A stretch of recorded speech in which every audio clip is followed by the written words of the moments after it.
Hey, look at you looking all smoldering over there. What's that all about? Smoldering. Smolder Lochner with your stage shirt on. You look like you're Smoldering. ready.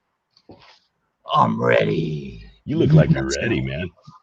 Welcome back to another night of the Hangout Live here on Facebook, Twitch, and YouTube, of course. Good evening, Blair. How are you doing? So, brother, it's been one heck of a week. We got Cora joining us. Hi, Cora. Dale Cora. Preston, what's going on? It's been a heck of a week. We had Father's Day go by. Happy Father's Day to all the gentlemen out there who have stepped up and been dads. We appreciate that as well. Um, do you have anything exciting, Robbie, go on this week? Oh man, it's just super busy. We were in where were we at? Wisconsin. We're out every weekend. I came home, short visit home because then we're taking off tonight, 3:30 a.m. to Minnesota. I'm bringing the family. We're staying lakefront, and we're going to be doing the festival there, which is called the Midsummer Music Festival in Monaga, Minnesota. Managa? Yeah, I think that's what it's called, Monaga or Monanga or Monanja. Um, But we're staying there. I'm gonna get in. I'm getting in early so we can see Jackal tomorrow nice. night, and then or Thursday night. Tomorrow will be Thursday night, and then we play Friday, and then there's Saturday night, and then we have Sunday the 4th, which supposedly goes off there, and so we're just gonna hang and have some Do your fun. thing. There you go. Veronica, thank you so much. Yes, I had a very happy birthday this week. I appreciate that. I turned 22 years old this week. Yes, you did. Yes, it's been a long 22 years. Yes, it So, has. yeah, we've got a lot of great things to talk about. Hey, hang out after the show because we're going to talk about something really special. It'll just be a private conversation between Robbie and I talking about a Hangout Live show that, JRG Dub might be attending here in San Angelo. I would say is going to be. Is going to be sometime in Yeah. August. We'll talk about that at the end of the show. But right now we've got Bill in the waiting, man, and he's been really social with the Hangout crew. He's been commenting. He's been getting involved. So let's bring him on in, shall we? There he is. How you doing, brother? Gentlemen, I'm doing just great. How are you? Doing blessed. Thank you so much for joining us tonight. Thank you for having me. We've got a lot of people piping in already. Brand Venice, present is behind you. What? I'm sorry. Sorry about that. I thought that was a question. Brad and Kim Venice sent me a present for my birthday, and it's sitting right behind me on the mantle. So thank you for that. All right. So Bill and Robbie, you guys have got some history. You guys know each other. So I'm going to kind of step into cruise control here for a moment. I'm going to let Robbie take the helm, and let's get this rolling. Sure. Well, we could start with how we met, or we could start with that, and then we'll Yeah. go back and we'll talk about Yonkers. Yonkers. Yeah. Well, I'll kick this one off. First of all, thank you guys for having me on. This is a pleasure. I've been looking forward to this all week. Absolutely. So Robbie and I have known each other a while, and we didn't spend a lot of time together. But was it about 1998? Was it about then? Right, about 97, Yeah. 97, 98 in there. Yeah. So I had a house gig at a little place in Los Angeles down by the beach. It was a place called Ponchos. It's kind of legendary. It's legendary in the sense that it's like a funky little Mexican restaurant, but a lot of really good players play there. And so part of the issue with being in the house band, which I was in for, I guess about 18 months back in 1997, 1988, 1998, is everybody that walked in there, because it's the Los Angeles area, everybody says, you have to let my brother come in. He's the greatest sax player. But, my sister sings. She just sang at our wedding. She's great. And, let's just say that some were better than others. And there was extreme disappointment at some of those things. So here's some night, and a couple of people come up and say, man, this guy, Robbie Lochner, you got to hear this guy play. And I'm thinking, if I hear this one more time, that the greatest guitar player, the greatest singer, he gets up. So I'm going to embarrass our boy here, because I got to tell you, we're playing this little place that's packed every night, packed like standing on each other's shoulders, right? The bass drum is right in front of somebody's face. Like there's a small stage and everybody's crammed on top of each other. The audience is literally 8 inches away. And we start to play. and I'm on kind of the middle of the stage, and Robbie's stage left, which is 6 feet away in this little place.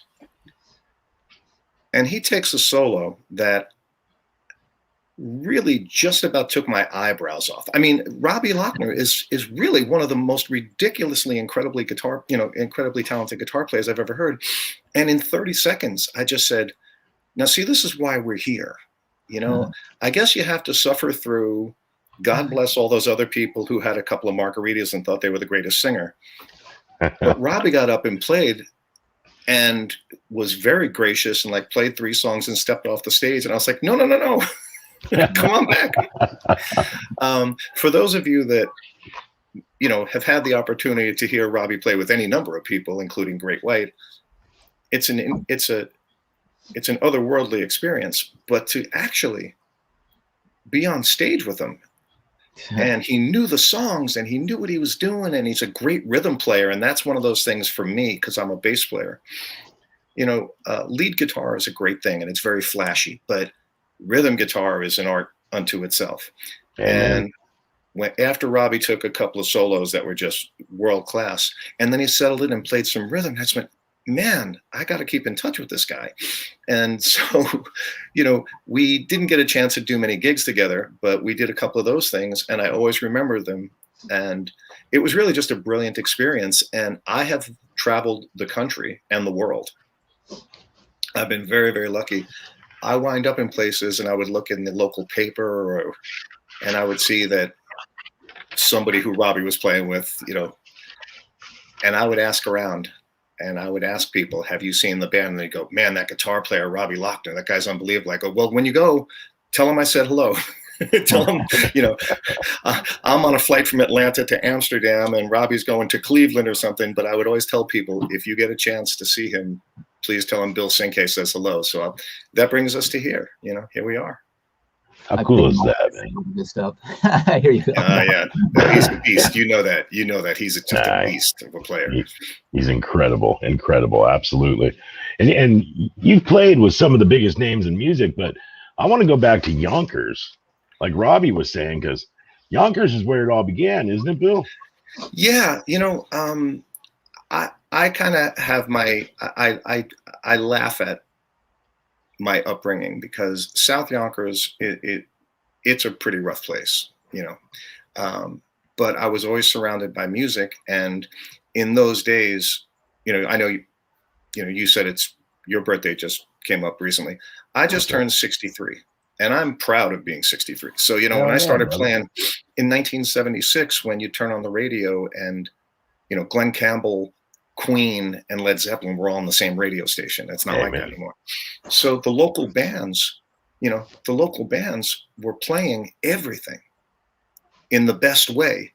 And I grew up around that. And I started playing little clubs in the Yonkers area. And the first time I did, I just went, oh, this is my life.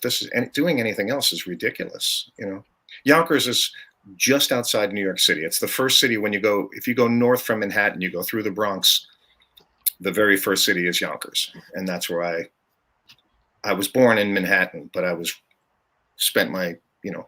when I was about 5 years old. And from 5 to 31, I lived in Yonkers. Oh, cool. So what about house parties? Because somebody had made mention of it in the thread that you played house parties. He didn't mention the house parties. I'm like, well, get him to talk. Was there house parties? I mean, if he's watching, that's my good friend Gary. Okay. When I moved to Los Angeles, is when those house parties started. But from playing in Yonkers and in Westchester County, which is where that was, I was in bands that it was like the best example of a wedding band, because I know wedding bands kind of get a bad rap. You know, you think of powder blue tuxedos and a bunch of old guys, but there are some really unbelievable bands out there, because everybody gets off tour and they need a gig, and you know, you go do a wedding band and you see, you know, members of all your favorite bands sometimes wind up in some of these society bands or casual bands, as they sometimes call. So I got such great training from that, and when I came out to LA, I would play clubs, and I almost had I guess you'd call it like a cottage industry. I had this great side hustle of playing backyard parties. it was so much fun. It was 2 acoustic guitars most of the time, and people would just yell out songs, yell out requests. And because I had been playing a million songs for a million years, Right. it was great. It wasn't like some drag. It wasn't like a day job that I hated. It was great. So the house parties paid my rent for a very long time. Hmm. Heck yeah. So were you playing in high school then? During your high school years, you were playing in bands or just kind No, of, no? it's interesting that you should say that. I was as big and brash as I can be. I was kind of a wallflower. Like all my friends were in bands in high school, and um, I never jumped into that. And the Hmm. year I got out of high school, I was out of high school a couple of months. A friend of mine said, "Oh, I do a gig. You wanna play with me?" And I said, "Okay." And I was playing guitar. Hmm. And he said, "Do you sing?" And I said, "Sure, I sing," which I didn't. I never sang a note in my life. I never did anything, right? I never played or sang. I mean, I was sitting on the edge of my bed strumming a guitar. And I said, "What kind of stuff you do?" And at the time, this is 1976, right? The Beatles and the Eagles and Crosby, Stills and Nash, kind of acoustic, you know. And I said, "Sure." And that's really where I started it. I mean, in Yonkers, I did one gig while I was in high school. Actually, maybe it was 2 gigs. But the first gig was, I hope I'm okay saying this, but this is true. My very first gig was in a whorehouse. I didn't know it. I wasn't aware of it. But that was my first. That's Yonkers. That's And is that legal? I mean, it's not legal, right? The whorehouse, that is. I'm playing in a different story, well, but if I remember correctly, my band was probably as equally offensive as any prostitute. I mean, we weren't very appealing either. So, no, it was not legal. It certainly was not legal. so it's like Yeah. back alley thing playing. Yes, it was quite a scene. Matter of fact, I've since spoken to a couple of the guys in the band, and that was whatever that was, 45 years ago or something, and we get a good laugh about that. Wow. Your first gig's in a whorehouse. Yeah. Well, payment could be good at the end, I guess. Which is funny because the payment was $3. So you couldn't even afford to stay there. No, and I was. So it wasn't in trade. Yeah. No, that didn't work out at all. So that was, but that is a true story. It really is. Yeah. What led you to Los Angeles then? What was the catalyst to make you move all the way across the country? I came out to visit in, I think, 1987. I came out in January, and it was kind of overcast. It wasn't beautiful, sunny California, but I landed at LAX and stepped outside and looked up and saw palm trees in the airport, and I said, "Oh, I need to be here." That was really where it started. I came out to visit many times in the next few years because I had a lot of friends out here. And then in 1990, I just said, I'm just going to go for it, and did one of those things where I packed up the car, and I got an apartment in Hollywood. And there's a company, an agency called MCS, the Musicians Contact Service. I hope it's okay to give them a little bit of a plug. I think they're still around. They've been around for Are they something still like around? maybe. I think so, but I moved into Hollywood right by Rock and Ralph's, if there's any locals, right on Sunset, right? And right down the street, there's a sign that says Musicians Contact Service. I walked in there, and in those days, you literally filled out a form with paper and pen, your name, your phone number, what you do. And I got a call right away. And 24 hours later, I had an audition, and 48 hours after that, I had a gig. So I was very, very lucky with that. I came to Los Angeles. It was more kind of vibe, I just knew I needed to be here. I had been in New York. I had a great time in New York. I love it. But I knew it was time for a change. And I came out here, and Los Angeles has been very good to me. I hear all the horror stories. I know I know what the industry can do to certain people, but I've been fortunate, and I'm still here. So Yeah. reading through your bio and your experience, you've been very fortunate being out there. Obviously playing with some of the largest musicians in our time, but all the television shows and films and stuff that you've done over 400. Is that correct? Yeah. Again, I got very lucky. The term they use is placements, and just for the audience, if you write one song and it goes on television, but let's say they use it in 10 different shows, or if they use the same song in 10 different episodes of the same show, that's a placement. So it's not necessarily 400 songs, but it's 400, yeah. And I got really lucky. I was writing songs before I came to Los Angeles, and I had a couple of near misses when I was still in New York, because I was in a band that was pretty popular, and it was one of those banging on the bottom of the top, almost made it and didn't quite make it. But we had a couple of songs that made it into these movies, and I think your audience might very well give me a standing ovation when I mention the incredible movie that I had a part of. Fantastic movie. I'm sure you've all seen it, called Phantom of the Mall. That is my favorite movie. Boy, all we heard about was that it was a major motion picture, and we were going to have a song in it. And I just thought, well, I don't care what it is. That, how bad could that be? But I learned how bad that could be. But for anybody who ever wants to rent the movie, and I did get a screen credit, so when you look at the end, it says, my song. It's the part where when Pauly Shore, no kidding, when Pauly Shore goes up to the yogurt stand and finds a human eye in the yogurt, because the man was murdered in the mall, thus the name of and he's listening to a song on his, I believe it's on like his Walkman. That's how long ago it is. Right. So if you're ever looking for the scene of one of my greatest works and my finest performances, it might be with Pauly Shore eating yogurt in Phantom of the Mall. So now, one of our best friends here at the Hangout Live is James Hyde. James Hyde's an actor who was a star in the soap opera Passions, and you actually did some work on that show. Yes, sir. Yes, sir. Hey, Indeed. James. Indeed, I did, and I recognize James Hyde. Yeah, the way you get those kind of things is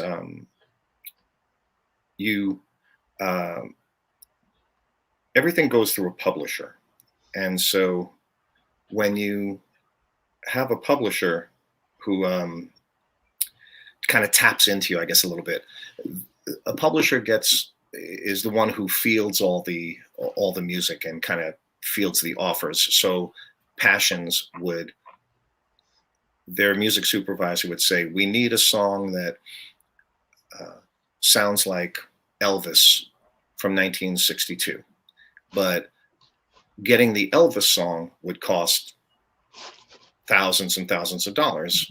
So right. The next best option is to call me, who does not command thousands and thousands of dollars. And I would write a song that kind of sounded like it. It didn't really, you couldn't steal from it, but, you kind of had that vibe. And right. Passions, yes, we definitely had some music on Passions. I can't remember which songs particularly, but that was a big show. Yeah, it was huge. Yeah. James has been a good friend of ours. He's here tonight watching, and you've been on several TV shows. Some of the biggest shows there are: All My Children, Any Day Now, Laverne and Shirley, which is one of my all-time favorites. Yeah, Laverne and Shirley is kind of an interesting departure, because I didn't write the music the first time around.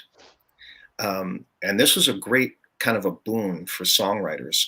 When things started being released as a box set with DVDs back in the 90s and 2000s, where suddenly you would say, you'd buy the Laverne and Shirley box set, right, of like 10 right. DVDs. In the originals, they sometimes actually had the Chuck Berry songs, because it was in that time period, right? Well, right. when they go to redo that and re-release those, it was exactly what I was just talking about. They couldn't afford that, and so they used some of my stuff. I did a lot of co-writing with a good friend, Dave Robin, who Robbie knew, and a great producer in Los Angeles called Per Scheller. And the three of us did a bunch of stuff together, separately, and any combination thereof. And suddenly we started finding our music in places that we would have never known about. That the repackaging of those old shows was a good boost for struggling songwriters. It's interesting. We've got people piping in. Passions, All My Children, seen every episode. All My Children, my favorite soap. Now, you also did work on Melrose Place, Sunset Beach, Young and the Restless, One Life to Live, Once Upon a Time. You've had an amazing career as far as that goes, but you've done over 5,000 music gigs. Is that correct? Yeah, at this point, it might be more. These last couple of years, I slowed down. When you go on the road with some of the bigger artists, as gratifying as it is, and obviously as high profile as it is, you do 3, maybe 4 gigs a week. But back in the day, actually, when I met Robbie, I know for a fact in those days, I was actually doing 300 gigs a year. I was doing 6 gigs a week all year round. I had a steady double, 2 gigs every Thursday, 1 gig on Friday, 2 on Saturday, and sometimes 2 on Sunday as standing gigs. That's before I did anything, the little original gig at the Showcase Club or the Backyard Party. For a long time there, I just worked more than any musician in town. So, wow. Yeah, I mean, I don't know that I could keep up that pace now. I mean, I feel pretty good, but I don't think I could do that again. That's insanity. That Poncho's place was packed. What I know, the couple of times I went in there, like in that particular night or whatever, it was just packed, wall to wall people. I remember walking through there, and Dave Robin was there, and he mentioned my name. And the thing is, I never met Dave before, but he saw me play one time, and I was walking through the crowd, and I heard him say my name, and I went, "What? How does this guy know who I am?" I mean, I just, but he seemed like he had a really good eye for whatever, whoever. Yeah. He just like, Yeah, well, I mean, isn't that the essence of networking, right? You never know. You never know when you're going to come across this. And I don't know that we could have figured out that somewhere along the line, you would have gone on to do what you do, and we'd be sitting here on a podcast. I mean, that's right. You just kind of hang in there. And interesting, I just thought of another kind of cross connection. I guess it was 2 years ago, I ran into you at the NAMM show. Yeah. In LA. And if you remember, I remember real well. I was talking to really one of the greatest guitar players by anybody's standards. Actually, what had happened, we were talking, and I saw Albert Lee over to the side, and I go, "Oh my God, that's Albert Lee." And you go, "Oh," you turned around and you go, "Oh, Albert." And you're like, "You want to meet him?" And I go, "You freaking kidding me?" I couldn't fucking believe it. You knew Albert Lee. And I'm like, and my wife's going, "You never get giddy." She goes, "You were giddy." And she goes, "You don't get that way about anybody." I go, "It's Albert Lee." You don't understand. I'm glad you remember that, because this is an interesting thing. This is almost like breaking news. So here I am at the Hangout, with you guys. On July 23rd, I'm doing a 2-week tour with my good friend and my boss, Peter Asher, who's a legendary producer and rock star in his own right, manager, James Taylor, Linda Ronstadt, on and on. And in that particular band, I'm doing some singing, and I'm actually playing acoustic guitar. Now, the reason I'm not playing bass is because the bass player is a guy by the name of Leland Sklar, if anybody knows, right? Lee Sklar. Not only one of the funniest and goofiest people, one of the most recorded bass players in history. Yeah. So in addition to Lee, the guitar player on this tour will be none other than Albert Lee. Wow. So Wow. this will be my very unique opportunity to be the second best bass player in the band and the third best guitar player in the band. So it's like, this is an unusual sandwich for me to be between these two legends. But and of course, Peter Asher is great, and we do some of Peter's material, we do some of Albert's material, and my good friend Kate Taylor, who is a brilliant artist. We're celebrating her 50th. Essentially record release from something she did 50 years ago, and now she's released a new record, and Peter Asher had produced that in whatever that was, 1971, and Leland had played bass on it back then. So it's kind of a you know, a bit of a reunion on some levels, and it's going to be a ball, and I'm glad to announce that on your show, because I know Robbie's a big fan of Albert, and who isn't. And I remember that. I remember Robbie being, you know, a bit starstruck, if I can say that. And I was impressed by that. I'm a smiley, like, and then there's a guy behind us in the picture, even bigger smile than me. He was photobombing us, and I go, I'm pretty happy, but that guy appears to be happier than me. I kid you not, Bill. I've probably heard that story from Robbie like 6 times. Well, you know, I'm glad to hear that, because Robbie, what you need to know, and I'm not just saying this because we're doing the show here, but the great thing is this.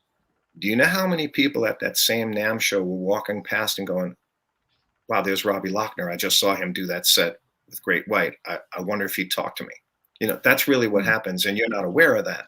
And so when I saw you be like that with Albert, I said, oh, yeah, you have to meet him, because I'm such a huge Hall & Oates fan, right? I'm that guy. Oh, yeah. The last NAMM show that was in Nashville, I turn around and John Oates is there. And I just said, okay, I have to be that guy. I'm sorry. I'm not too cool to be a fan. I was just like you were. I just went, no, I got to meet him. Right. And our friend Jonathan Pushkar, who did your show just a couple of weeks ago, right? Yes, sir. Jonathan was there taking a little video of it and taking pictures, because I said, I'm sorry, I've been listening to Hall & Oates my whole life. I can't walk past this guy and make believe it doesn't affect me. This is the music of my dreams, you know? So I know the feeling. I'm glad that you still feel that. I think it's good that we both still feel that way, you know? Oh, yeah. Yeah, for sure.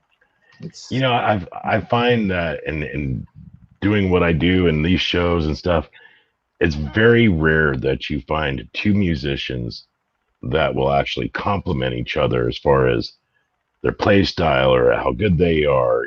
They generally don't do that, and it's very refreshing to see you guys doing this back and forth, man. Well, I can tell you, I am the #1 fan of Robbie Lochner, having shared the small stage with him and seeing him on the bigger stage. He's a force with which to be reckoned. He is indeed. He is indeed. Very mutual, but you know. Thank you. For sure. I mean, definitely killer bass player. Killer, he's a killer. Right. Yeah. So let's talk a little bit. Let's go back to Yonkers just for a minute, Bill, if you would. So growing up and watching movies and seeing life, what was portrayed in the movies as far as what growing up in New York or the Bronx or Yonkers, places like that. What was the music influence like in the 60s coming up through there? You know, I remember so distinctly my dad, you know, my parents were from like the big band era, right? And I remember my dad having these old kind of, you know, that it was really cool, almost what you'd call cocktail jazz. But it was like it was the great players. It wasn't like the lounge band playing. It was like when you heard the Girl from Ipanema, but you heard Stan Getz, it's a whole different world, right? I grew up having that around the house. We weren't Latin. We're New York Italians. But I grew up with that kind of stuff, and it was very rhythmic. And at the same time, you know, is there a musician on the planet my age who doesn't say watching the Beatles on Ed Sullivan, you know, was mind-blowing. So in my age bracket and at that time and place, as kind of I was alluding to before, I grew up with the Carpenters and Deep Purple and Johnny Cash all at the same time. And I thought that was the beauty of it. You know, Yeah. um, it was a metropolitan area, so you got a lot of influences. My neighborhood was mixed. You know, there was Italians, there were Jews, there were blacks. There were in New York. There wasn't really a Mexican population, but there was a Cuban and a Puerto Rican, that kind of thing. So like the Afro-Cuban stuff was really big. And my formative years of playing was on Greenwich Village streets, you know, like the Bleecker Street in Greenwich Village, where you'd Right. walk down and there'd be 6 bars in a row. And you'd walk in and out of those doors and you'd hear the greatest country band. You'd hear the greatest classical guitar player. Then you'd go next door and there's some 8-piece funk band. And this is all within 200 yards. Mm. So I used to play on cool. Bleecker Street at a little club, and we'd have an hour break because there were 2 bands that would switch on and off. I'd have an hour. I'd grab a slice of pizza and walk down the street and see incredible acts. So I always had so many different influences, and I'm sure that that's what really, shaped all of my musicality. Now, do you have any siblings? I do. I'm sure they're watching. My older brother Steve, as I always say, is the first musician I ever met. He was in a band. He's 11 years older than I am. So when he was 30, I was just getting started. And we would sometimes play the same clubs because I was playing in an acoustic duo, and I would play there on a Wednesday night, and then he was playing with a 5-piece band, and they would play on Friday or Saturday night. So it was kind of interesting. My brother Steve he's still playing. Cool. At 70, he'll be 74 in a couple of days, and he's still playing. And then my older sister Terry, who probably wouldn't like me mentioning her age, so I'll stay away from that part, but she never sang until she was in her 50s and decided to start singing and bought a PA and a microphone and learned a bunch of songs, and now she works all the time in the New York area. Wow. So yeah, That's cool. Yeah, it's kind of surrounded by it. Nice. Nice. Wow. So as far as getting up on a stage and playing now, obviously we're going to go through a huge list of names. Everybody's going to know most of these names. But Neil Diamond. Yeah. Surreal? As surreal as it could get. Again, I guess I'm stuck with talking about age for a while, but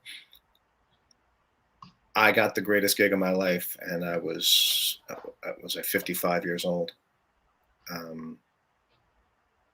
56 years old.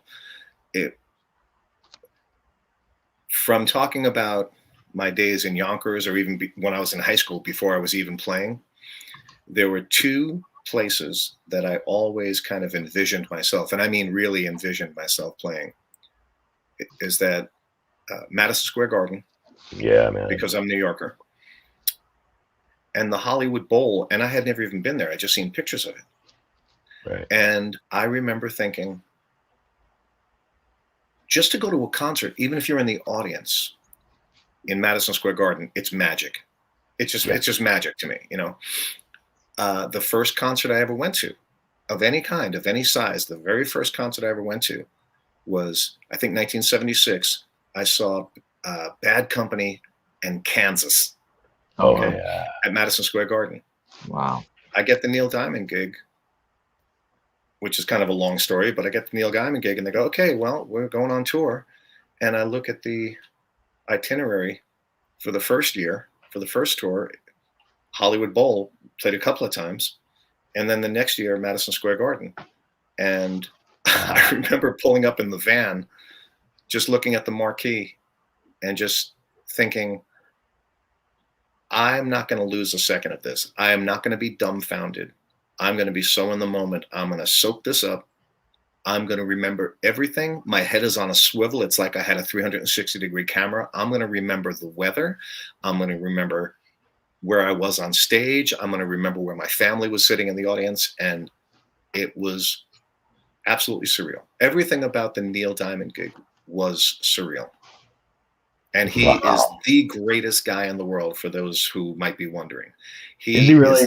He's the consummate rock star, right? You can't do any better. Right. And again, I told you I can talk forever, and particularly when it comes to Neil Diamond. I've had so many people say to me, I was working at this place and this other band, this big rock star, this guy, and they weren't really very nice. I said, well, you'll never hear that about Neil Diamond, because he is the greatest guy. I'll tell you how great. I'll give you a more current story. Yeah. For my birthday, he and his wife sent a video of them playing guitar, singing "Happy Birthday" to me. All right. Now, that gives you how many friends does he have? Right. How many people are on his, how many on his contact list? He is a brilliant, just a brilliant songwriter and the greatest guy.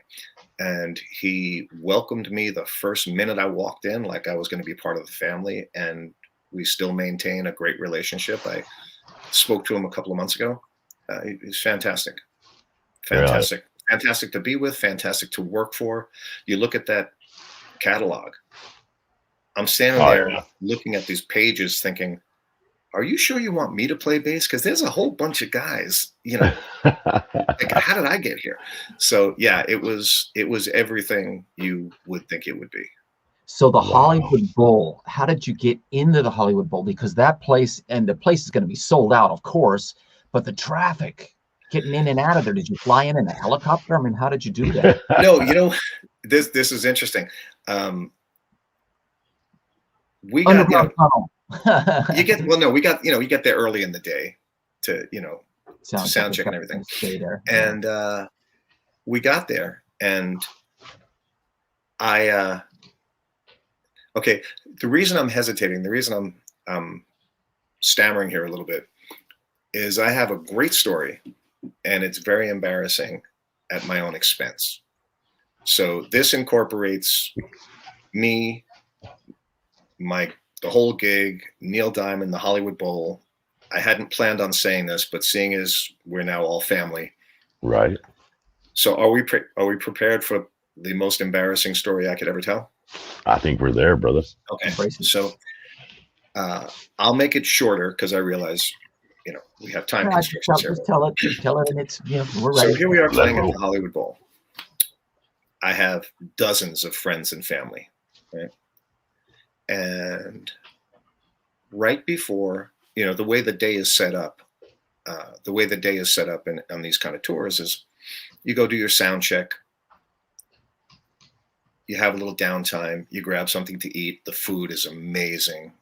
We traveled with our own staff. We had our own catering.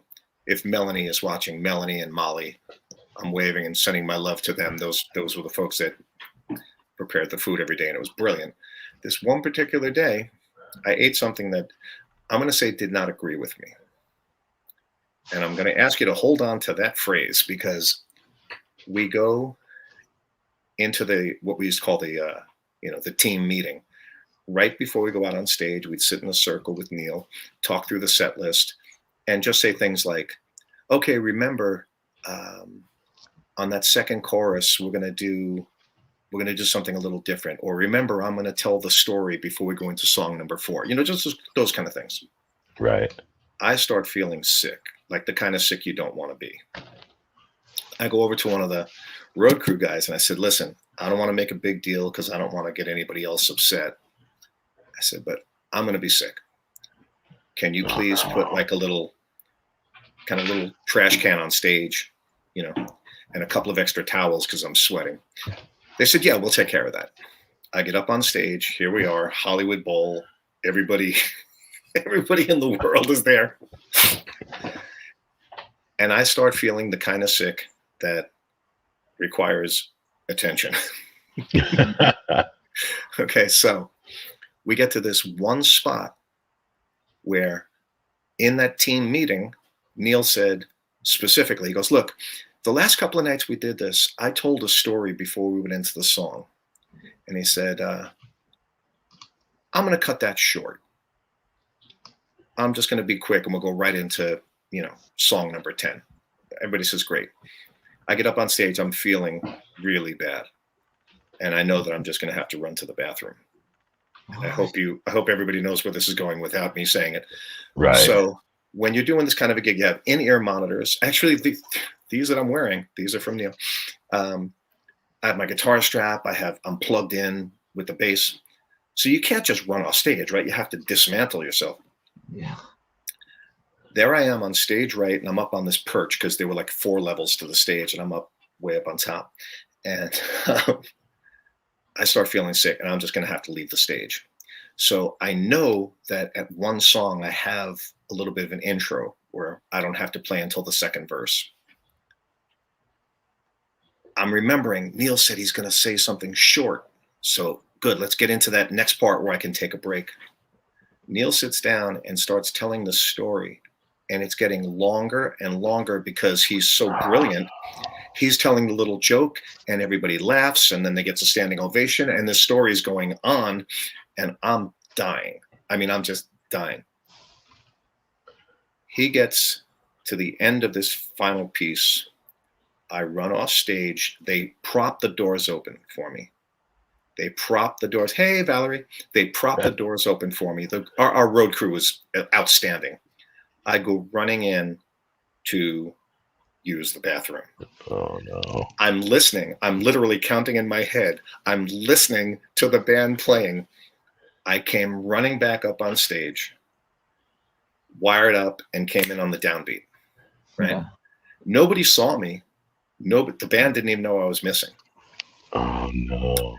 But so let's just say, as I've told this story before, and I say, the word Hollywood Bowl has a new meaning for me, and it's a great story to tell 5 years later. But wow, that was rough. I mean, So you were feeling a little flush at the bowl. Oh my goodness, yes. So, but the show goes on, right? So I got back in time for the downbeat, but cool. I probably would have passed out had I had to stay up there for another minute. But it all worked out. And what a bummer, a gig like that, and you're feeling that way. Wow. Yeah, but then I was fine. I was okay until I got to the hotel, and then I wasn't okay. But it was momentary, So it all worked out. But wow. It was like, well, that just shows you God has a sense of humor, right? I've been looking for this gig my whole life, and here you are, and it's like, okay, well, yeah. So how did you get the gig? How did that come about? The way I got the gig, there are 2 people who will always be incredibly important in my life just for this. There's a tremendous producer, Don Was. Don Was has produced so many people. Bonnie Raitt, for one, had a great band back in the 80s and 90s called Was Not Was. My favorite song was Walking the Dinosaur. Don Was, legendary producer, bass player. And there is a great music contractor called by the name of Ivy Scoff. If you're ever looking through movie credits, you'll almost always see her name on some of the really big movies. So I have done some work with Ivy. I had met Don Was many, many years ago. I met him once or twice, never knew him. And I got a call from Neil's management saying, we'd like you to come and audition. You come highly recommended. And they said, wow, great. And I said, who recommended me? And he said, Don Was. And I said, this is a great opportunity. I don't want to blow it, but are you sure you have the right guy? Because I don't really know Don Was. And, my feeling was I didn't want to walk in the door and have 5 people sitting there saying, who are you? Right. I guess we had the wrong number or something.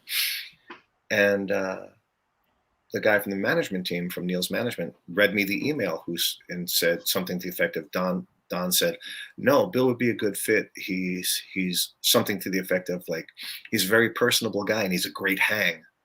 And Robbie, yep.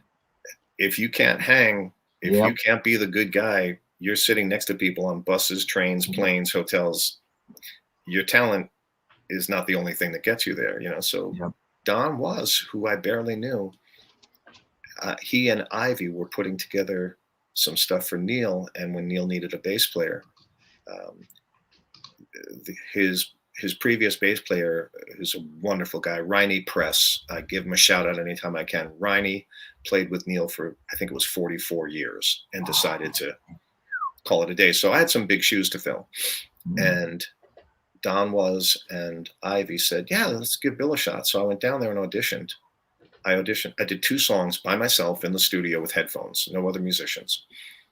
And they said, come on into the control room. You know, I was in a recording studio. Come on into the control room. As I walked in this door, the other door opens. This guy walks in and goes, hey, Bill, I'm Neil Diamond. And I said, yes, you are.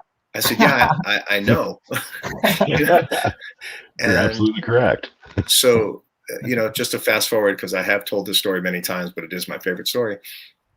He said, well, this was in September. And he said, well, we're going to be going out in like March of next year. So what I'll do is, we'll be in touch, and maybe October or November, we'll do like a real audition with the band. And I said, great. He said, we're going out of town for a couple of weeks to do a promotional tour of my new record. And I said, oh, do you need me for that? And he said, no.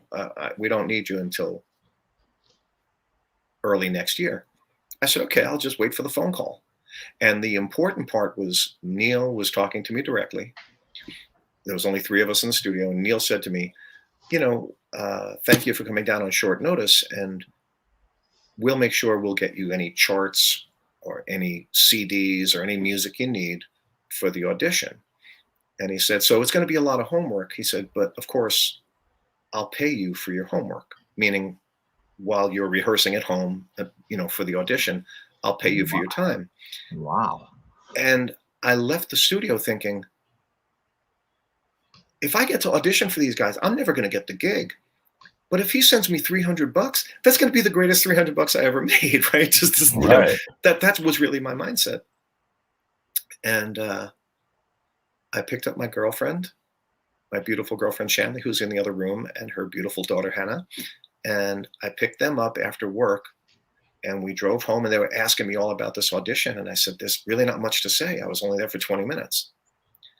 We get home, and we're looking at a menu to order Chinese food. And the phone rings, and I see it's the management company. So I walk down the hall to take the call in private. And essentially what they said was, thanks for coming down on short notice. I know we didn't have a chance to give you any material, and you just came in cold, and thank you very much for that. And I thought, this doesn't sound good, right?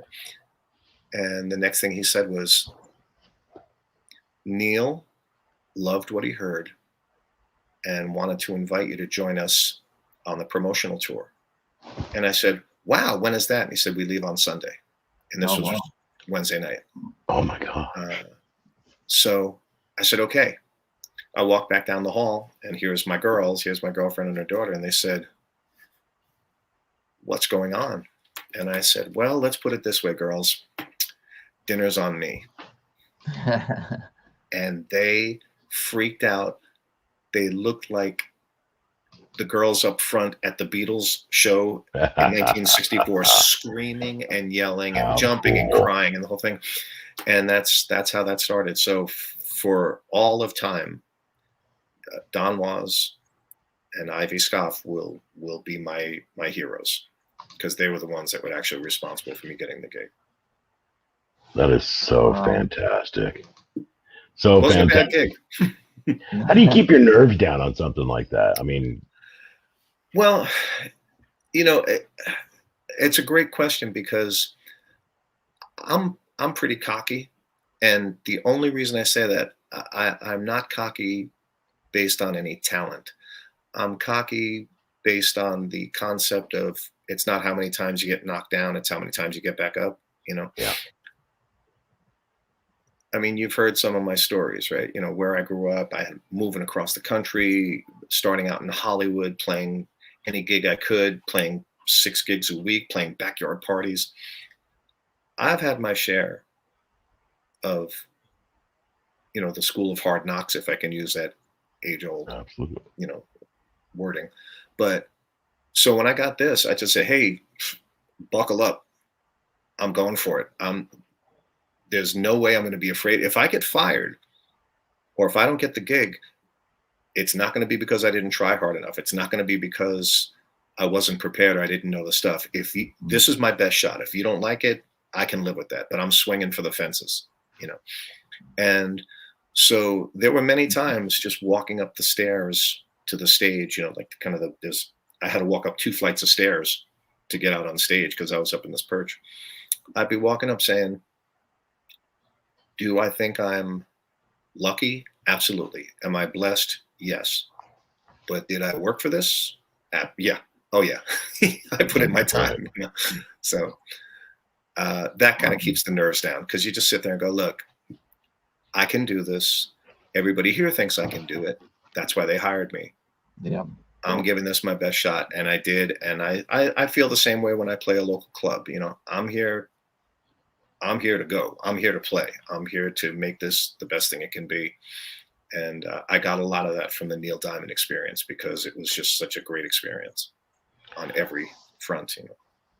I mean, Madison Square Garden. I mean, when you're in there, you must be thinking, if these walls could talk. The concerts Muhammad Ali fought there, right? I mean, yeah, just everything that went on in that building. Presley, the Beatles, Zeppelin. There must be pictures all over the walls, kind of like the Forum, right? In the backstage, that backstage area's got pictures of Zeppelin and just everybody in there. But it must be the same there. I've never been there, never been inside the building, yet alone backstage. It must be like, wow. Well, as an old New Yorker, I mean, I'm also a New York Knicks fan. As a basketball, I'm a New York Rangers fan.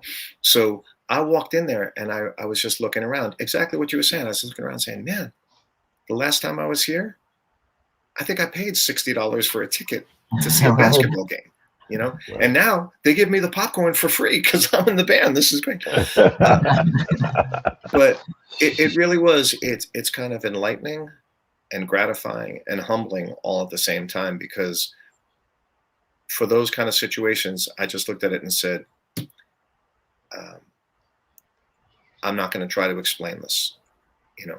I'm going to say thank you, and I'm going to be gracious and grateful, but I'm here. I don't know quite how I got here, but I'm here, and I'm just going to soak it up. So yeah, cool. Amen. So you played a lot of great shows. I mean, every show must have been really good, really big. I mean, we played all arenas. And it was the energy was fantastic.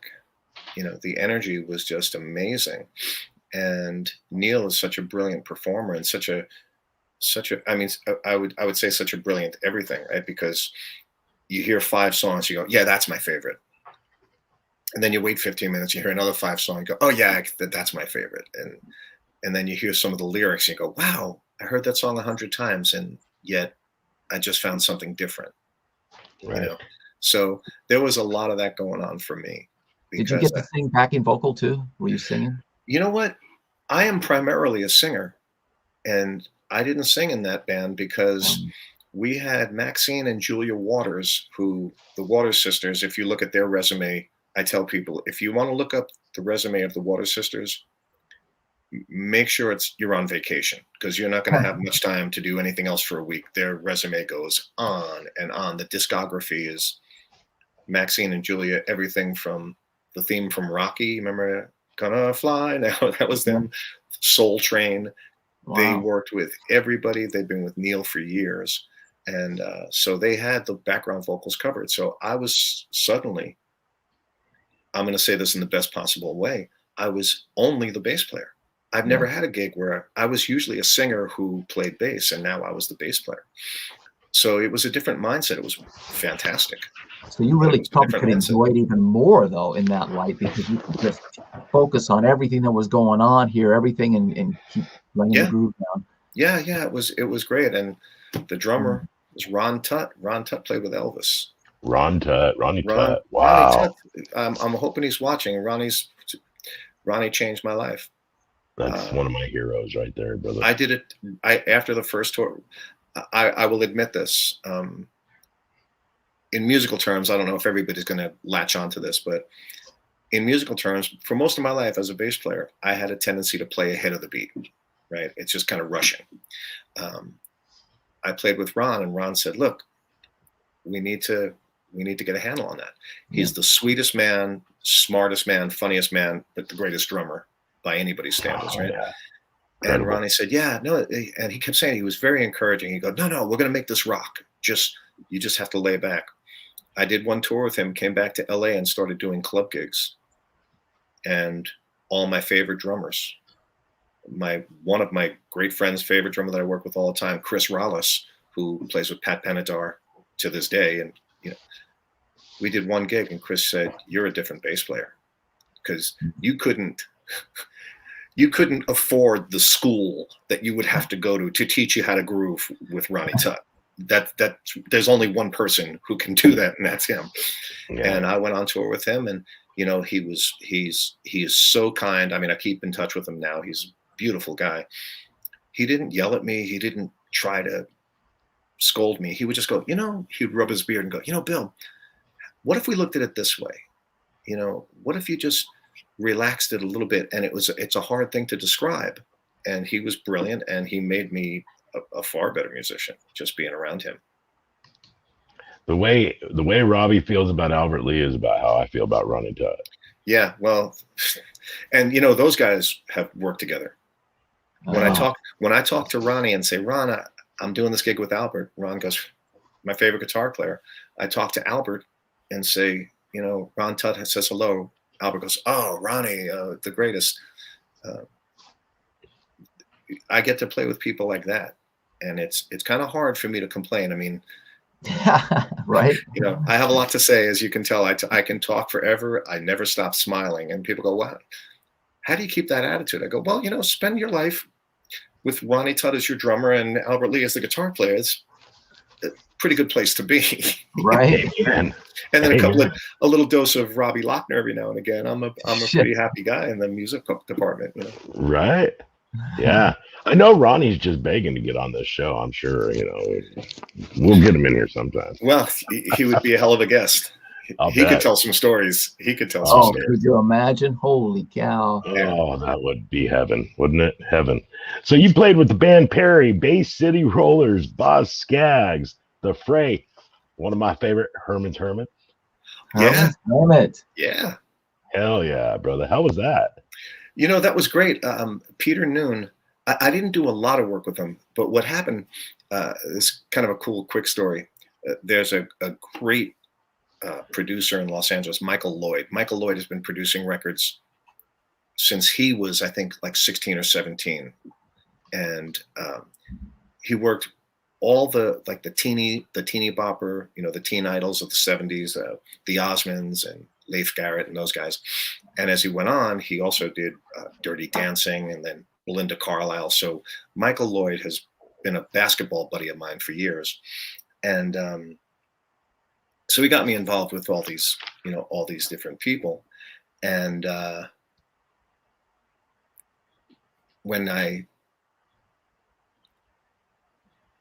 he called me one time and said, "Hey, Bill," he's a man of few words, Michael Lloyd. "Hey, Bill, listen, what are you doing Wednesday?" This is 10, 15, I don't know, 20 years ago. I said, "I don't know." "Well, look, there's a television show with Peter Noone, and he needs an acoustic guitar player, just the two of you. So here's the address, and show up at 11 a.m. "Okay, I got to go." Peter Noone, one of the biggest rock stars, in history. I go down. It was like almost like a Nickelodeon kind of show. Right. And that was my first introduction to Peter Noone. So it's just the two of us. And he says, "The song we're going to do is Henry VIII. Nice. Right? I said, "Okay." And that's not a very complicated song. So again, I will have to reference the fact that I'm an old man and I know all the songs. It's kind of live on camera. The script, the host comes out and says, "So, Peter, you've had all these songs. What song would you like to do for us today?" It's very scripted. What he's supposed to say is, "Well, ladies and gentlemen, we'd like to do the classic Henry VIII. And of course, they applaud and I start playing. That's what's supposed to happen.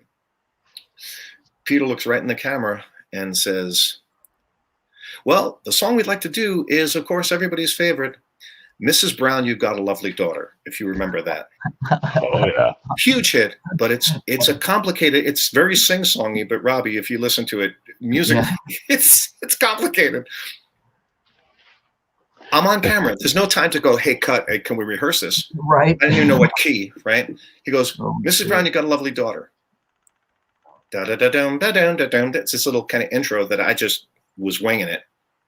And Peter, God bless him, is looking into the camera and does one of these, Mrs. Brown, and looks at me, and his eyes get wide because he realized he kind of screwed up and went into the wrong song, right? And we're sitting there, and there's a live audience, like small, but like a live audience. And we get through that, and at the end of it, he says, and now let's do Henry VIII, and everybody gets up and starts dancing. But that was my introduction. And about a year and a half later, I wound up playing bass for him. And then, about 5 years ago, I did a couple of gigs with him. Nice. And so he's a great guy, and it's obviously another great catalog worth of material there. But my introduction was him with the big smile and that energy that only Peter Noone has, Yeah. Okay, kids, this is the song we're going to do. And it goes into the wrong song. And I was hanging on by my fingernails. So was there anything said after the show? Like, oh my, Well, I think he just kind of patted me on the back. like, way to keep up. Yeah, because you don't want to draw attention to it even after the fact. We didn't want to stand there in front of a bunch of cameramen saying, "Wow, we blew it," And it sounded fine, and he was a pro, but it was interesting. It was a very interesting set of circumstances. What about Steve Martin? Steve Martin, when you work with a producer like Peter Asher, the sphere of influence is boundless. We would play, God rest his soul, Robin Williams came to see us. Linda Ronstadt came to see us. Carole King. I've met people, actors and actresses, Liza Minnelli, Joan Collins, all these people, Paul Simon, Edie Brickell. And I met Steve Martin, who came a couple of times. And it was great. And I talked to him for 2 minutes like everybody did, and that was that. And Steve Martin and Edie Brickell being Paul Simon's wife, if you remember that. Steve Martin and Edie Brickell put together a musical just a few years ago called Bright Star, and it actually did very well. And they needed some recording done for that. And I was doing it. And so I was on some of the recording, and then this would have been, I guess, 2015, 2014, I guess. Peter Asher calls and says, we're doing the Queen Latifah show, which was a pretty big talk show, a handful of years ago, with Steve Martin and Edie Brickell. And can you play a little bit of guitar? So my buddy, Jeff Ross, who Jeff and I, he's like my work wife, right? We do a million gigs. He's doing the gig with Albert and Peter. Jeff is Peter Asher's musical director. So there we are. And I'm playing a little bit of guitar when I'm more of a bass player and a singer. So once again, I find myself in these odd situations. And here I am. And if you ever see a rerun of that show of Queen Latifah, there's Steve Martin, Edie Brickell, and my face is right here. I had no way of knowing that. I got more airtime than anybody from that show because I was on camera the whole time. And that was my experience with Steve Martin. So he's, it's not like I was his guitar player for more than a couple of minutes and his singer for 2 songs on the recording, but that was my experience with him. Wow. Nice. That's Yeah. cool. Yeah. Nice. And you have had a career, brother. You worked hard and been blessed by your workings. I've had some fun. I have a couple of careers at the same time sometimes, but You're as well. You're a hypnotist as well. We were talking prior to the show that I want you to hypnotize me to quit smoking. Yeah, well, this is an interesting thing because as your audience can attest at this point that we've been on here for an hour, I'm a self-professed goofball. right? I love having a sense of humor. I laugh at myself. Um, I love to hear other people's stories, and I don't mind. I don't mind embarrassing myself, and I'm Right. always up for the laugh. Uh, I am a certified hypnotist, and I do take that job seriously. So what I always have to preface this with is when people find out I'm a hypnotist, I am prepared to hear them giggle. That's the first thing that everybody does. And then I have to assure them that I'm telling the truth. Yes, I deal with people that smoke, want to stop smoking or want to lose weight, general anxiety. Uh, I've had some tremendous success with pain relief. I have a client who was essentially wheelchair bound with multiple sclerosis, who had tremendous pain on a scale from 1 to 10, had a constant 5 and 6, which is horrific if you know anything about that. And Yes. I did one treatment, one session of hypnosis, and that was 10 months ago.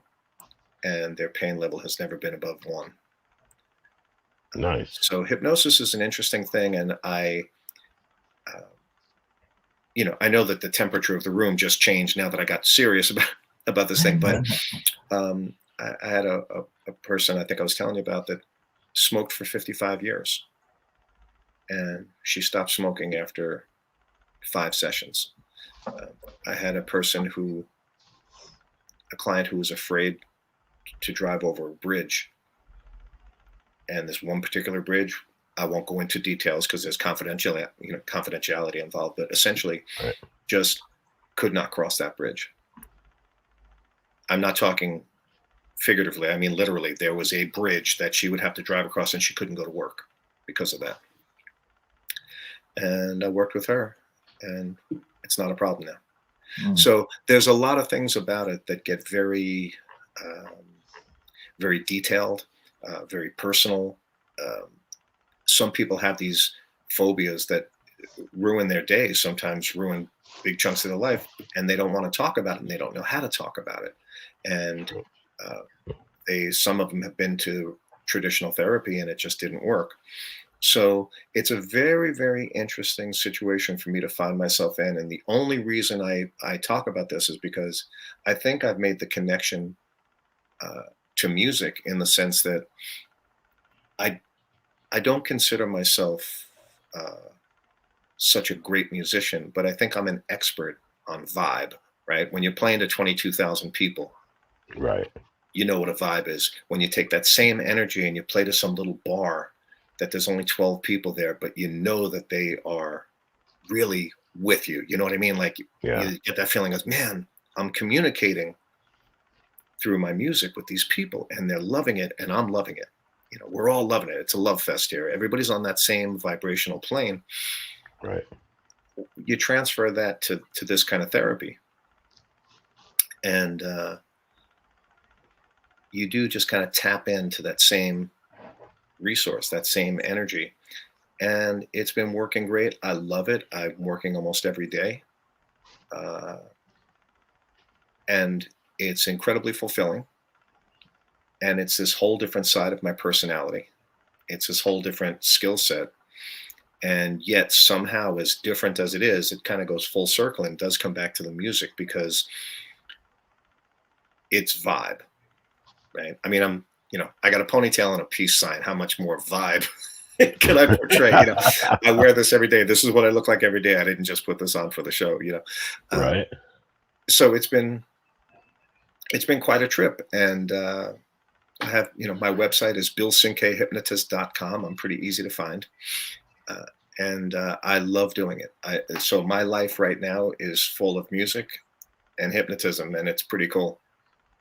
That's way cool, brother. Yeah. Yeah. It's a lot going on. What was the address again? The web address? For my hypnotism, it's billcinquehypnotist.com. And there's a shortcut. You could just do BC, my initials, BC Hypno, HYPNO, bchypno.com. And that's if you want to find me as a hypnotist. billcinque.com is my overall website. Oh, I see somebody saying, sign me up. Yeah, there's several people actually. Me too, please. Wow. Well, Yeah. you know, what I'll do is the basis of it is just to relieve the anxiety surrounding a problem. So I can't make you a guitar player like Robbie Lochner, but what I can do is relieve some of your anxiety because you can't play as fast. Because Robbie Lochner plays faster than anybody I've ever seen in my life. That is no joke. Yeah. So No that would be my my input there. Is I'd be happy to hear from any of your audience if they think I can help them. Yeah, I got smoking, a phobia of heights. I don't like heights. And Well, Yeah. who does like heights? That's yeah. Heights and me don't get along. You know, Yeah. honestly, Yeah. I don't. It's Really? and people have asked if I can hypnotize myself, and you certainly can to a certain degree. But actually, really, the basis of it is you do hypnotize yourself. So if I'm working with you, there's an old saying with hypnotists. They say, I have 100 clients. I've never hypnotized one of them because they all hypnotize themselves. So I'm more like an Uber driver. You know, I just take you where you need to go. That's kind of how that goes. That's cool. Gotta be willing. Yeah. Well, we're showing some range. We're showing some range in this podcast, aren't we? This is not brother. Talking about me getting sick on a big gig, talking about growing up in a bad neighborhood. Now we're at hypnotism. Right? Not bad. We're running the gamut here, man. Yeah. You have been an absolute pleasure to have on here. Well, Maureen had a question. Did you see her question on there about Let me Asher? see. If there's any Asher or Paul McCartney, Asher and Paul McCartney stories you had? Well, I have not met Paul McCartney as of yet, but Paul McCartney and Peter were, you know, you don't want to call them roommates, but Paul McCartney used to stay at Peter's house in the 60s, and Peter Asher has the greatest stories of anyone. Peter does essentially like a one-man show with the band, which I have had the privilege of being in for 15 years now. And when we do this tour with Albert Lee and Kate Taylor, we're going to be back east. We're going to be in New York City at the winery, the City Winery, I think on the 26th and 27th. You'll have to check the dates, but at the Kate, which is the Katharine Hepburn Theater in Old Saybrook, Connecticut.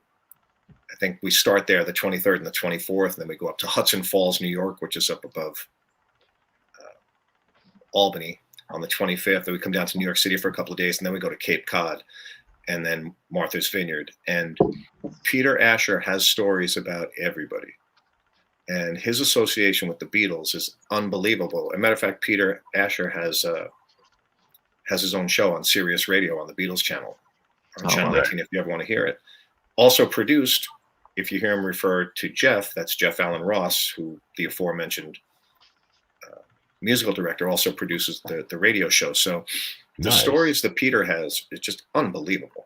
Peter was the first person to hear I Want to Hold Your Hand. John and Paul came over and played it on the piano for him before they recorded it. Can you believe that? Wow. Holy cow. You know, this is the kind of stuff that I've been working with Peter for 15 or 16 years. And every day that I talk to him, I just go, wow, I didn't know that.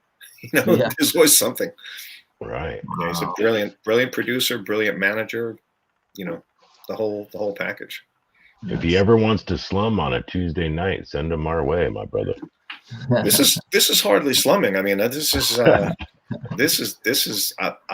I live for this stuff. I absolutely enjoy every second of doing this right here. This is one of my favorite things to do. Thank you, my brother. Thank you so much. We had one here. Veronica says, we all seen the videos of hypnotists acting like, or hypnosis being a chicken. You promise not to do that to us, right? Yes. Hello, Veronica. Yes, I thank you, Veronica. Actually, the idea, that whole thing is, most of it is a misnomer, and some of it is what they call stage hypnotism, which is what they do at bachelor parties and things like that. I don't do that. I do the therapeutic part. So no, it's nothing like that. It's actually just, all it does is, to boil it down, is I get you relaxed enough to where I can speak to your subconscious. You don't, it's not like you fall asleep. I can't steal your passwords to your bank account. I can't make you do anything you don't want to do. You're in complete control. And I actually tell you that. And I say, I'm going to ask you a couple of questions. If you don't want to answer it, don't answer it. If you want to change the subject, we can do that. If you want to just get up and leave and call it a day, you could do that. We would have to do a whole nother show, which I am certainly capable of doing, but to go into it in some depth. But the basic idea is 50 minutes, and you'd be amazed at what comes out of it. You know, that's why I do series. I do a package of sometimes 6 or 8 or 10 sessions, and it's very successful as long as you want to get it done. If you don't want to get it done, it's like going to the gym. Right. If you go to the gym and you don't want to get on the bike or you don't want to do sit-ups, well, why did you go to the gym? Yeah, just to show up. Yeah, that's kind of how it is. Gym. Yeah, right. But yeah, I mean, any questions anybody has, feel free to contact me through the website or however, and I would love to answer them, because it's an eye-opening experience in a lot of ways. My whole life has been a series of eye-opening experiences. They're saying, bring them back, bring them back. Look at this. Yeah, That's there's awesome. so many things we could talk about. I could clearly see there's a lot more, because we didn't even touch about the tour that you did, that you were musical director. The British Invasion tour. Yeah, the British Invasion tour. Yeah. Yeah, that was actually, I'll just blow through it real quick, but the British Invasion tour, the band's from the 60s, and it was, Peter Asher was part of that. Jerry and the Pacemakers, who I toured with several times, and God bless Jerry Morrison, he just died a few months ago. We had the Searchers, the Tremolos, who had a couple of great songs. One was called Silence is Golden. We played with, well, Peter Noone was not part of that particular package, but we played with him, Chad and Jeremy, all these guys, Denny Lane from Wings and the Moody Blues. So it was just a ball. Terry Sylvester from the Hollies, right? It was just a riot. And in the audience, you just sat there, and it was hit after hit. There was no downtime. We had Billy J. Kramer, who had a couple of huge songs. He was with, at the same time with the Beatles. And it was just a beautiful, beautiful experience. And I came home from that tour on a Monday, and that was the day Neil Diamond called me. So I was on a pretty good roll. Wow. Literally, talk about being on a roll. Wow. Came home on a Monday. They called me Monday night, and Tuesday I auditioned. And Tuesday night they called me and said, "Can we leave on Sunday?" Wow, the universe was on a roll for you. You're not kidding. You're not kidding. So I honestly have it in my heart and soul that I've been so fortunate. I try to give back any way I can. And, the hypnosis is part of that. It's not a matter of trying to make a killing by making a lot of money doing it. It's just a matter of, there are people that need specific help in a specific area. And if I can turn the key, let's go do it. And it's been a very fulfilling life. I realize how lucky I am when I get to do a podcast like this and talk about it.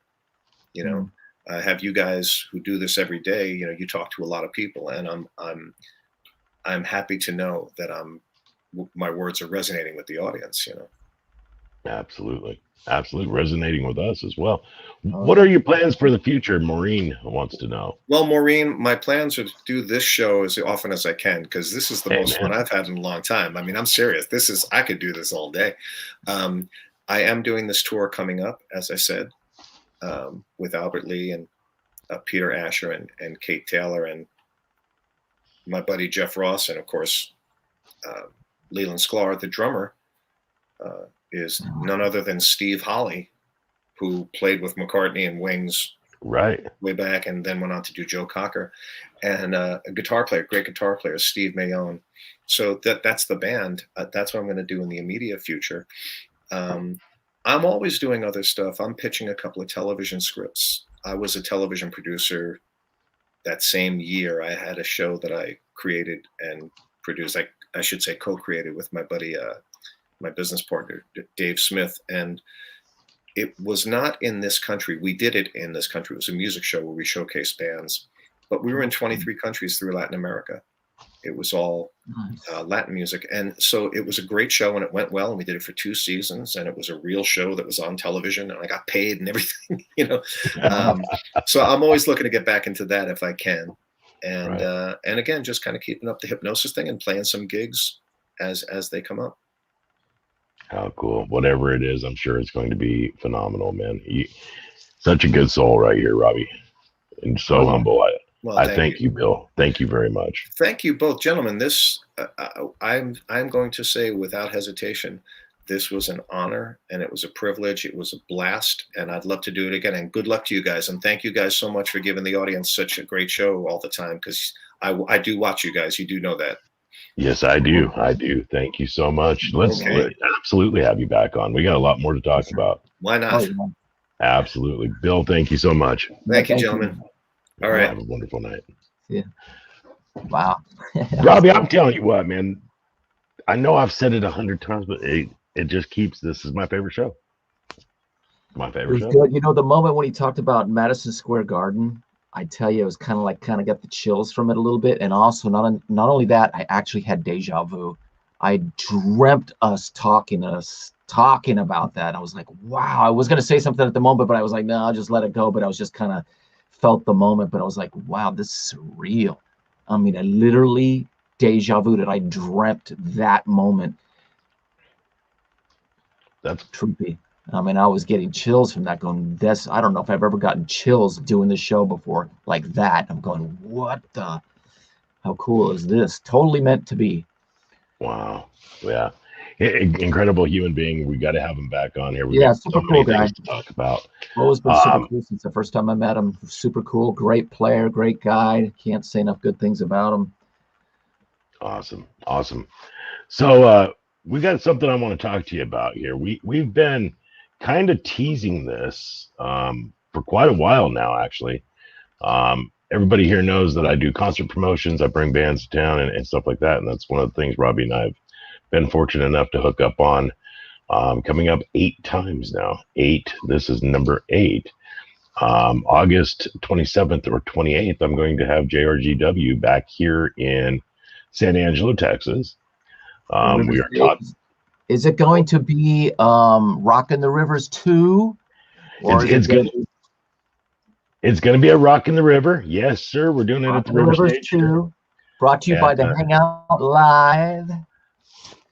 This right here. So we'd love to get our hangout. Push like on here. Push like on the YouTube. Remember, like, and spread the word. Share something. So we'd love to have you guys out here. Come out for the show, man. It's going to be fun. I just talked to James Hyde this evening.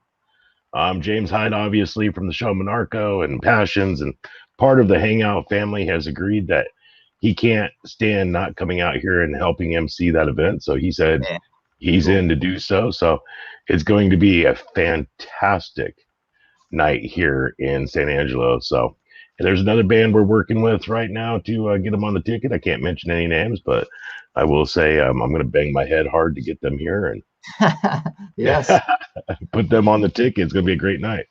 Yep. In fact, we're playing with those same guys in 2 or 3 nights. Looking forward to seeing them. That's right. Right. That's going to be a riot. That's going to be a riot, man. It's going to be. Right. They always put on a good show. You got Chuck Wright on bass. Oh, I can't say who, but they rock. Right. All right, folks. As always, we love you. Thank you so much for spending your night with us and supporting us. And we hope to see you again next week. Until then, who's next week? Oh, who's next week? Who is it? You know, you brought him in. Bobby, come on. Yeah, Bobby Jarzenbach is coming on with us next week. Bobby, obviously a fantastic drummer, great guy. He's drumming for Sebastian Bach right now, but he just landed the biggest country star contract there is, and we'll talk about that next week. But he's also played with Rob Halford. I mean, the guy's doing metal and rock and country, and that doesn't tell you something. Right? It tells you need to tune in next week. That's it. Tune into the Hangout. Until then.